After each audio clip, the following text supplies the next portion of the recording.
punto de la mañana. Bueno, seguimos. Venimos con la música antigua, ¿no? Empezamos con Amparo Úbeda, que es música antigua. Uno de los muy viejos, digamos, de otro tiempo.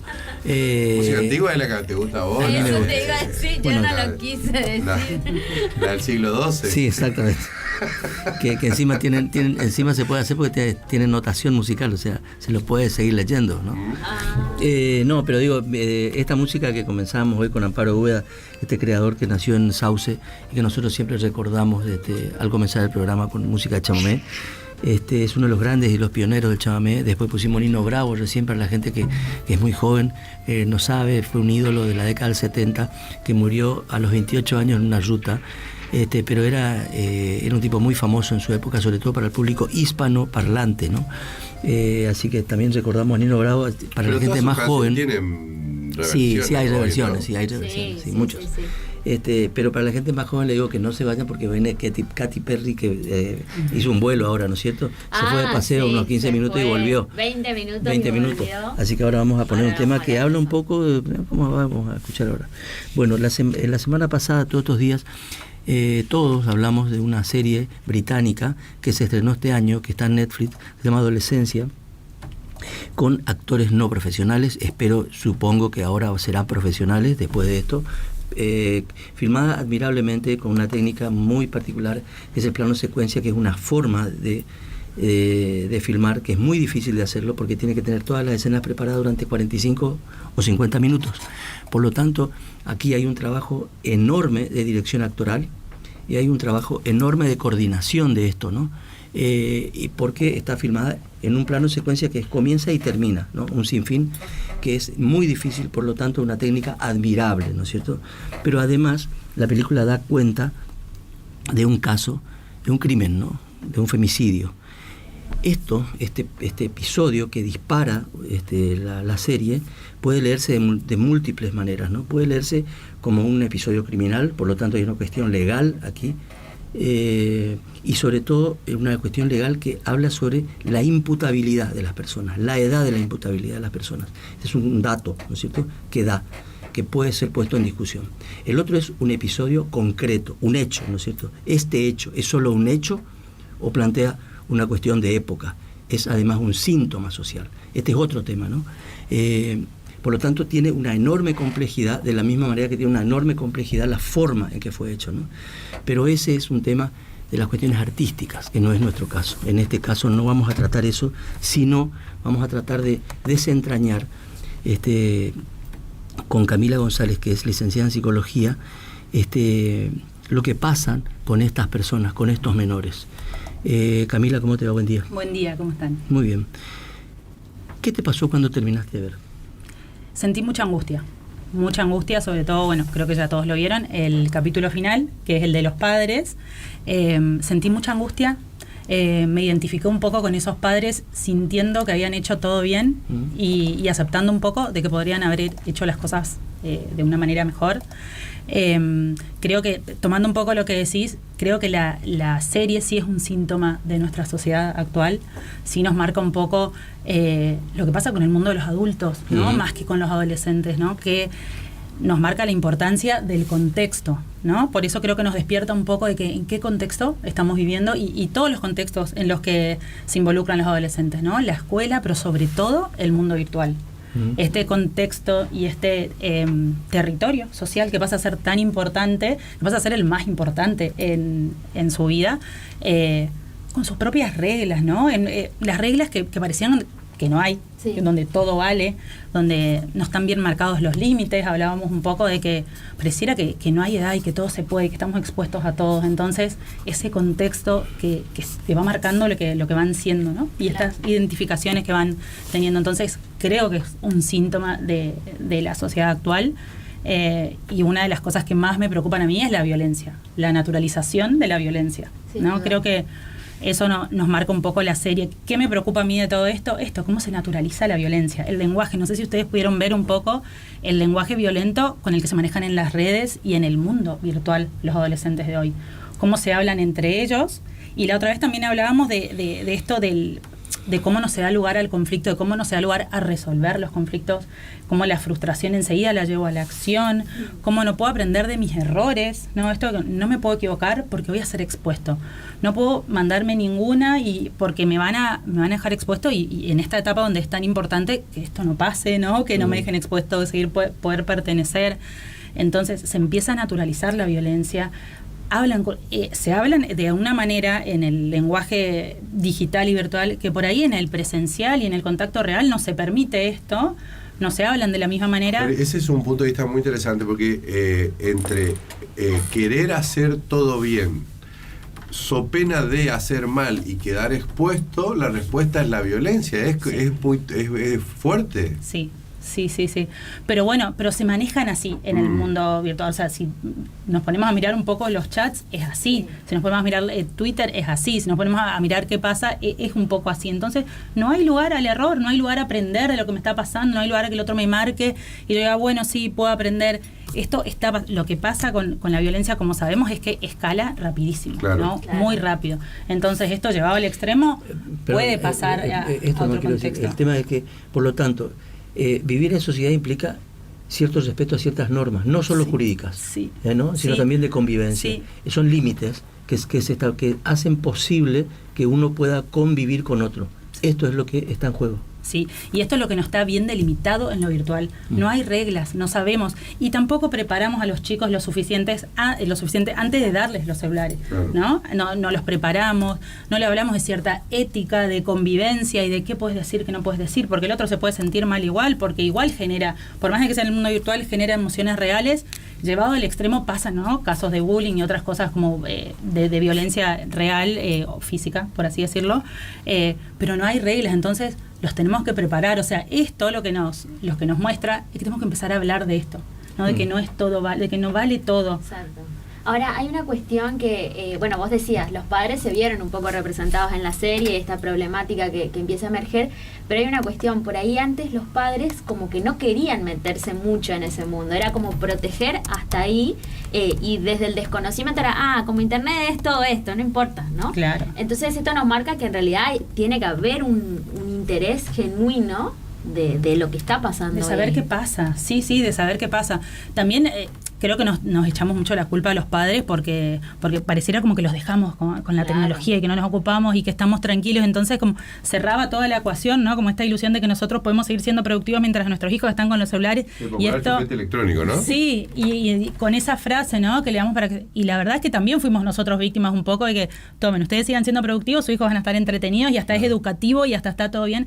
No sabíamos los efectos que generaba esto. La verdad es que estas comunidades más violentas, virtuales o digitales, empiezan a aparecer ahora, nos empezamos a dar cuenta ahora de que hay, ¿no? No sabíamos todo esto. Hay una cosa, Camila, que me parece que es central también en tu análisis, que es en la calle real, digamos, en la vida real, las etapas del crecimiento, digamos, están marcadas, muy marcadas, digamos, ¿no? El niño, el bebé, el niño es niño, el adolescente y el adulto. Y también como que se va, las relaciones reales se van haciendo en ese segmento, en esos segmentos. Si sucede otra cosa, es más una anomalía, digamos, ¿no?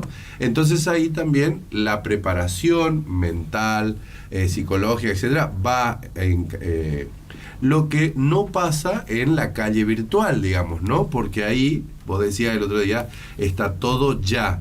Y no hay distingo de edades mentales, no hay distingo de capacidad de procesamiento, no hay distingo de nada, no hay distingo de nada. Sí, entonces, todos tienen la misma edad. Todos tienen la misma edad y todos estamos expuestos a lo mismo. Nosotros y un chico de 7 años que le regalaron su primer celular, estamos expuestos a lo mismo. Porque decíamos, bueno, los controles parentales no son suficientes. La verdad es que terminan no funcionando del todo. Y los chicos ven cosas para los que no están preparados madurativamente hablando, ¿no? Entonces, a mí un concepto que me gusta transmitir, que por ahí es como un poco robado del derecho, pero es el de autonomía progresiva. En esto de acercarse a la tecnología, no es lo mismo que yo empiece a los 6, 7 años jugando con una consola con el tiempo limitado que me regalen un celular y que yo ya empiece a ver TikTok con el contenido que hay ahí. Claro, y que pueda vincularme con otras personas. Y que pueda vincularme en la consola juego yo, de última. Claro, que también tiene que ser limitado, pero no es lo mismo, Claro. ¿no? Entonces a veces doy el celular y ya está. Y la verdad es que ya perdemos un poco el control de lo que sucede ahí. Lo mismo con el mundo por fuera de lo virtual. Tenemos que ir dando la autonomía, ¿no? O sea, el gran desafío de la adolescencia es ir ganando autonomía de a poco, mientras construyo mi identidad, mientras me voy sintiendo seguro, mientras aprendo a regular todo esto que me pasa, que es un montón interno y externo. Y el gran desafío para nosotros, los padres y madres, y los que acompañamos, es encontrar el equilibrio entre dar un poquito de esa libertad para que ganen confianza y cuidarlos y que no se transforme en control o en hipercontrol, ¿no? Para que puedan ganar realmente la confianza que necesitan. Es un equilibrio muy difícil de lograr y que solo se logra conociendo profundamente a nuestros hijos y conociendo los riesgos, ¿no? de esto, del mundo virtual. Claro. ¿Y en las escuelas qué pasa? Porque bueno, en las escuelas hay un programa de trabajo con todo esto, con los dispositivos de celulares. ¿Vos cómo ves eso? Yo pienso que la tecnología tiene que estar al servicio de la educación, ¿no? O sea, solamente para aprender a manejar un programa, para buscar información, o sea, que realmente les enseñen herramientas útiles. Y después, para lo otro, o sea, no tienen que tener el celular para las otras cosas, porque aparte hay un montón de estudios que nos muestran que la verdad es que disminuye la atención, la concentración y cómo funcionan y cómo resuelven, por ejemplo, un problema matemático. Hay estudios que dicen, si ellos saben que tienen el celular en la mochila que está cerca, sus resultados son mucho peores que si no lo traen, incluso sin tener el celular, sin tenerlo ahí solo en la mano. Por la certeza de que está. Solamente por la ansiedad que genera saber que está ahí, que quiero agarrar en cualquier momento, lo que nos pasa un poco a nosotros, que quiero agarrar en cualquier momento si sé que está ahí. Lo otro que plantea la serie, y está señalado incansablemente por todos, ¿no?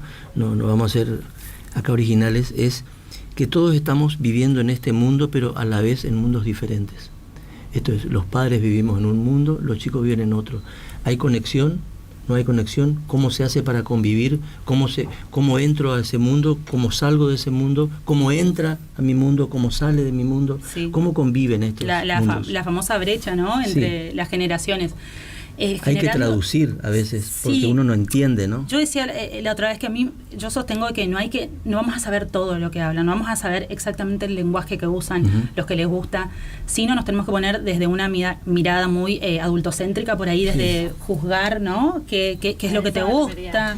¿No? ¿Qué te gusta? ¿Qué mirás? ¿Y por qué ese influencer? ¿Y por qué esa música? Y juzgando lo que está bien mal desde nuestro lugar de adulto, sino desde abajo, o sea, conectándonos con ellos, a ver qué es lo que los motiva, por qué te gusta esto, qué hacer. Si nosotros mantenemos un diálogo y una conversación, van a haber confrontaciones, van a haber diferencias, y eso es lo esperable, pero se supone que las cosas van a ir más o menos bien y que la vida no nos va a sorprender demasiado. Si estamos presentes, conectados, y podemos ir registrando cuando nuestro hijo ya se está poniendo demasiado raro, más vínculo, no menos vínculo. Más conversación. Más conversación, más diálogo. Abierto el a lo lenguaje. Abierto a lo que le interesa. El lenguaje articula esto, me parece. Ahí está la clave. Y la presencia, ¿no? Y dejar siempre abierta la puerta, porque a veces no van a querer conversar, a veces no van a querer hablar, van a estar más reticentes de todo, van a querer pegarnos un portazo, pero dejar siempre esa puerta abierta a que cuando sí nos dan luz verde, bueno, ahí sí converso, ahí sí busco... buscar algún interés en común, a ver qué sí podemos compartir, a ver, te entiendo en esto. También el tema de la adolescencia y el lenguaje. Cada adolescencia tiene una jerga, ¿no? Sí. A veces para nosotros es bastante complicado entender la jerga. El tema es saber que existe, al menos, ¿no? Sí. Porque ahí hay una incomprensión. Sí. En el detective hay una incomprensión de la jerga, ¿no? Sí. Lo que se transforma en un problema de lenguaje. Sí, pero bueno, hasta que alguien le dice, hasta que se da cuenta, y ahí empieza a preguntar. A mí me pasa mucho esto en el consultorio. Después de la entrevista del otro día me enteré que hay algunos que se le dicen macho sigma, que hace referencia a lo mismo. Yo no conocía. Al 80-20 o al incel. A los incels, claro, y a estos nuevos varones violentos. Yo no conocía esa trabajando con adolescentes. Y es todo el tiempo como estar escuchando. ¿Podemos contar qué es eso? Las tres cosas, ¿no? Es decir, pongámoslo... Bueno, claro, esto nace de estas subculturas digitales que decíamos que tienen por ahí como trasfondo el odio hacia las mujeres. Entonces aparece como un varón muy frustrado porque siente que perdió un poco su lugar y su lugar de poder sobre las mujeres. Entonces empieza como esta cuestión de odio. Los incels se los llama así a los célibes involuntarios. que son los que pareciera como que nunca, les dicen así, a los que nunca van, no están ni estarían nunca, ni nunca una mujer les va a dar bola, digamos. Y el macho sigma es lo mismo. Me comentaba el otro día una paciente adolescente justamente que es lo mismo y que, como está muy frustrado, también es muy violento con las mujeres. Y también nace en la cultura, nace del mundo virtual, digamos, ¿no? O sea, se conectan por ahí. Eso es lo que decíamos, o sea, cuando yo digo ¿qué me preocupa? Me preocupa la violencia, con la naturalidad que está la violencia ahora, y también me preocupa la cultura de la influencia, ¿no? Sobre los adolescentes. El territorio digital lo que hace es eliminar todo tipo de distancia, entonces vos te podés validar aún con iguales tuyos por fuera de tu comunidad. Es decir, si la violencia no está permitido en Corrientes, yo me conecto con varones blancos, heterosexuales de todo el mundo, donde está permitido lo que yo pienso. Claro. Y ahí encuentro mi validación. Y se empieza a expandir, y es impresionante eso, sí. Y ahí, claro, porque necesitan validarse. Eso es propio de la adolescencia y en realidad del ser humano en general. Te iba a decir, si esto, o sea, es claro que es un fenómeno de la adolescencia, pero ¿se traslada también a otras generaciones? Sí, a otras generaciones. Y vemos estos influencers por ahí son más grandes. Sí, ¿Vieron? Claro. Estos que... Y vos tenés contacto con padres también, padres que son de nuestra generación, además, ¿no? Y a nosotros este discurso, este cruce discursivo también nos afecta. Sí, la verdad es que están todos los padres muy preocupados. Ahora después de la serie las consultas aumentaron por esto. Mirá. No sé si estás seguro en el mundo virtual. Antes era al revés. Claro. La verdad es que tengo muchos ejemplos de por ahí de chicos que los padres tienen miedo de mandarlos a jugar a la casa de sus amigos, de la afuera y qué pasa, y si no los conozco y si les pasa algo. Y ahora, por suerte, también está haciendo al revés, ¿no? O sea, y está seguro, no sé qué está viendo en el celular.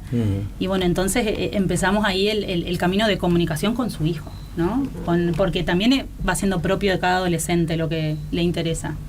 Me impresionó mucho el trabajo actoral de la psicóloga, porque ahí, porque sí, pero ahí hay un trabajo profesional que está en juego, ¿no es cierto? ¿Qué hace el psicólogo frente a esa situación? ¿Cómo maneja esa situación? Y ahí maneja, entre otras cosas, con un límite. Sí. Hay un límite. Se para y se va. Él la detiene. Bueno, esto es así en las prácticas. ¿Cómo viste esa escena? Sí, a mí esa escena me gustó muchísimo. Primero cómo la va llevando para tratar de... Al principio se la veía bastante desconcertada, ¿no? Como tratando de confirmar sus propias creencias, hablando del adultocentrismo y de que por ahí nos ponemos, che, vos estás imitando... no le decía, ¿no? Así, ¿no? Pero las conductas de tu papá. Al principio pensaba que el papá era violento y que él estaba imitando ese modelo. Claro. Hasta que se empieza a abrir y a ver, ¿y qué es esto? Y a ver un poco más. Y lo lleva a él a ponerse en otro lugar y a dejarlo en evidencia. Sí. Las estrategias que usa son espectaculares y a mí también me sensibilizó mucho el final donde ella realmente se angustia como profesional, ¿no? A veces pareciera como que no nos pasa nada, pero... Y lo otro que plantea es la condena social. Hay una condena jurídica que está expresada, pero hay una condena social que está más lavada y a veces no tanto porque hay una agresión a la familia.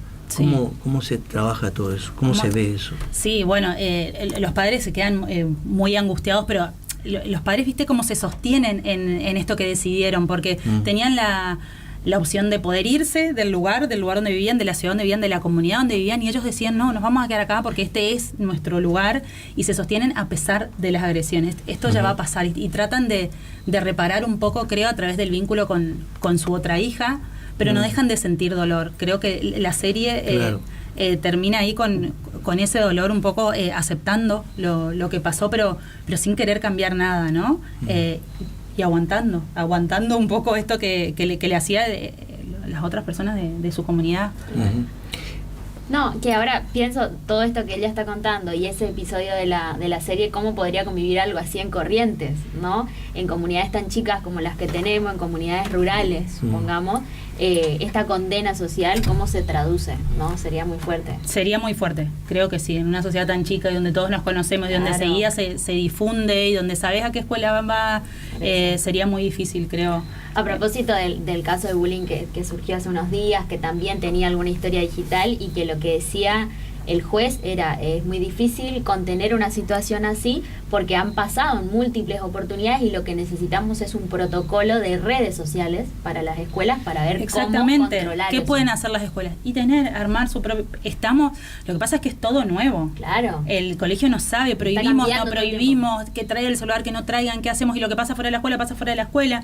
Y en realidad no, el bullying hoy es ciberbullying, o sea, hoy sabemos que el bullying es específicamente a través de las redes sociales y de los grupos y de las cosas que se dicen, pero sigue siendo bullying porque sigue siendo el grupo escolar, digamos, el grupo de pares, de compañeros de esa escuela, pero sí que hay que empezar a regular esto.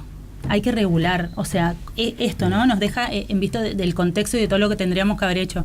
Hay que empezar a regular el uso de las redes, tanto de lo que se ofrece, ¿no? De estos influencers que tienen como libertad para ofrecer y hacer cualquier cosa con tal de ganar dinero, como desde el otro lado, ¿qué pueden consumir los chicos?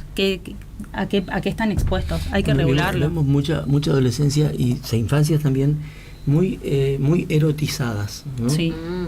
Y el tema es si el vínculo entre lo erótico, que es una creación cultural, ¿no? a lo sexual, que es otra cosa, ¿no? Que es, para simplificarlo y decirlo casi groseramente, porque no es solo eso, una cuestión natural, vamos a ponerlo en estos términos. Estas relaciones, estos vínculos, cómo se leen, cómo se ven, porque ahí están manifestados, ¿eh? Hay mucho erotismo, sin embargo no hay sexualidad. Sí, ¿no? Sí, pero sí. Y ahí hay una frustración. Sí, hay una frustración, pero sí se adelantaron mucho las etapas de acercamiento a lo sexual, se adelantaron mucho de lo que era hace unos años atrás, y eso tiene que ver con todo esto, con que uno está más expuesto a todos estos estímulos sexuales antes. Es verdad que no sucede, pero sí se adelantaron las etapas, o sea, la edad de iniciación ¿Pero es sexual o es erótico? Es sexual también, la etapa de la iniciación sexual también. Me parece que, viste, hay en redes sociales muchachos, chicas, exponiéndose, digamos, mostrándose cada vez más jóvenes, más y sí, es como exponiendo un cuerpo sin ropa, digamos, con poca ropa, qué sé yo, que eso en la clave nuestra, en la clave más antigua, significa una cosa, digamos, ¿no? Yo no sé si eso significa lo mismo. Seducción. Claro, es una invitación. Yo creo digamos. que un poco, sí. ¿Sigue siendo así? Sigue siendo así. Lo que pasa es que no son conscientes. Como hablamos de nuevo, no están preparadas madurativamente. Una nena de 6, 7 años que imita el baile en TikTok que ve, porque se juntan con las amiguitas y hacen, y se visten y se preparan para eso, no está preparada, o sea, no está queriendo seducir, está imitando algo que le parece lindo y que hacen todas sus amigas y que le llamó la atención y que es lo que más se hace ahora, pero madurativa, de nuevo, no están preparados para eso, no tienen la intención de seducción, sino simplemente identificarse y hacer lo que hacen todos, como quizás yo a mi edad cantaba o agarraba algo, imitaba, no sé, bueno, que veía. Misma situación, porque están diciendo esto y me acuerdo de artistas musicales mujeres, ¿no? Que su referencia es la sexualidad, pero que además son escuchadas por niñas, ¿no? Sí. Que vos vas a los recitales y sabés que hay un gran grueso de infancias ahí. Sí. Entonces, cómo juegan las representaciones, esto que vos decías de los influencers, es lo mismo. Quizás antes las personas intentaban representarse en los que cantaban y en los que actuaban y todo eso, pero eran otros tiempos. Hoy el tiempo es eso. Hablábamos la otra vez que antes de los ídolos, eran otros, eran o los artistas o el jugador de fútbol, y queríamos ser como ellos, en el mejor de los casos como nuestros padres, ¿no? Pero en realidad, cuando empezamos a buscar modelos afuera, era un artista, un cantante, un deportista que estaba de moda, y ahora son otros, y quizás esos modelos no son los más saludables hoy en día. Ahora, ¿dónde buscamos apoyo, ¿no? ¿Qué tipo de recursos o apoyos podemos buscar o podemos ofrecer como adultos a los chicos, a los adolescentes, en tanto padres y, bueno, también un poco Belén te preguntaba eso, un tanto docentes también, ¿no? Que cumplen como ese doble rol, ¿no? Son padres también, pero además están en la escuela, digamos, ¿no? ¿Dónde ir cuando uno detecta una cosa que va para el lado del que estamos conversando, pero no tiene como los recursos para poder gestionarlo. Claro. Digamos, ¿no? Sí, primero, bueno, se abrió el debate, así que ahora ya va a ser conversar entre los adultos. La verdad es que ahora las escuelas están preocupadas, se están empezando a preocupar, ¿y qué podemos hacer? Y hacemos esto, o sea, nos comunicamos con los chicos, hacemos talleres, hacemos con los padres, y todo eso hay que hacer, ordenadamente y pensando que es lo mejor, pero hay que un poco hablar un poco. Primero conversar con ellos, ¿no? Conocerlos, a ver qué les interesa, por qué los motiva a eso. Después hablando más como padres, como un poco para prevenir algo que quizás no están en los manuales, pero yo le digo mucho a los padres, fomenten las amistades de sus hijos antes de llegar a la adolescencia. Hay chicos que a veces no tienen amigos o que no son tan amigueros, entonces por ahí no te van a pedir para ir a jugar a la casa de tal, pero hay que fomentar, nosotros los adultos que todavía son chiquitos, tenemos que decir, bueno, los llevo a la plaza, hago que haga vínculos reales. Y después motivar sus intereses también, porque después nos cuesta mucho cuando llega un adolescente apático, que no tiene interés más que el celular. Y bueno, y si antes, ¿no? Fomenté eso, ¿no? Le dije, vamos a hacer un deporte, fíjate que te gusta, si es la música o algo, u otras cosas.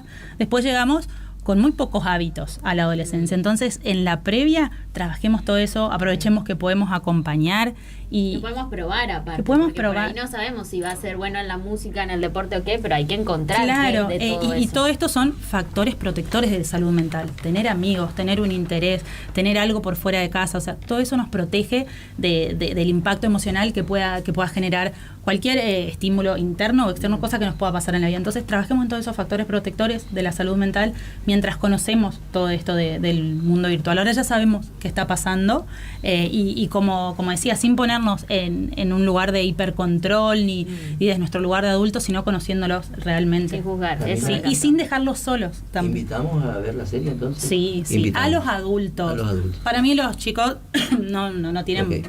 no tienen que verlo, ¿no? Y lo otro No para es necesario. terminar, tuviste muchas consultas, dijiste. Sí, ¿Por después de esto? esto. Sí. Como sí. consulta, ¿no? Sí, como ¿Con, no con estoy... padres o padres con chicos?